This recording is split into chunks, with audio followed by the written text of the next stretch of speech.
आध्यात्मिक ताप है, इस ताप को दूर कैसे किया जाए। तो हमारे यहाँ एक लौकिक व्यवहार में तुकबंदी में निवेदन किया गया है कि कांटा को कांटे से निकालते हैं, लोहा को लोहा ही काटता है, लोहा को सोना नहीं काट सकता, लोहा को शीशा भी नहीं काट सकता,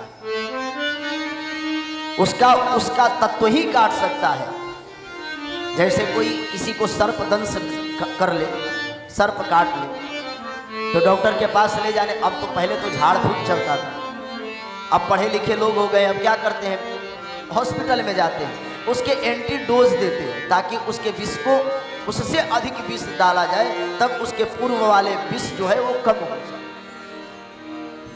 उसी प्रकार जीवन के आध्यात्मिक ताप के प्रबलता को महाराज समाप्त करने के लिए, और यह ताप ही महाराज कहीं न कहीं बंधन कारक है।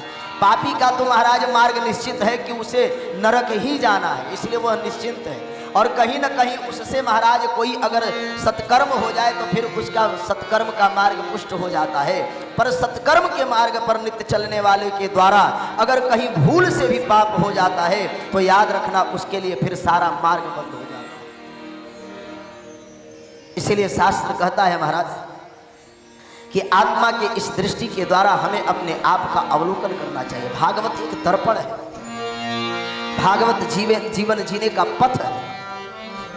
जिन भागवत का अनुसरण करके महाराज परीक्षित जी महाराज को अंततो गत्वा मृत्यु के भय से मुक्त करा दिया हो, याद रखना भागवत वह तत्व है जो आपके मृत्यु के भय से, आपके मृत्यु के डर से आपको मुक्त करा दे, वह भागवत है, न कि शरीर से मुक्त करा दे।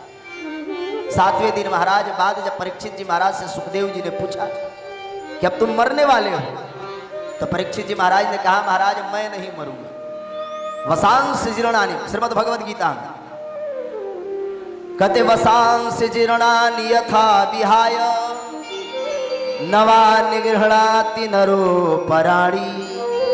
महाराज जैसे एक फटे हुए वस्त्र का परित्याग व्यक्ति कर देता है, गरीब व्यक्ति भी फटे हुए वस्त्र को अधिक समय तक तन पर नहीं रखता है, उसी प्रकार बुद्धिमान व्यक्ति भी अपने कपड़े का परित्याग कर देता है। उसी प्रकार यह आत्मा पुराने कलेवरों का परित्याग करके नवीन कलेवरों में प्रविष्ट हो जाता है।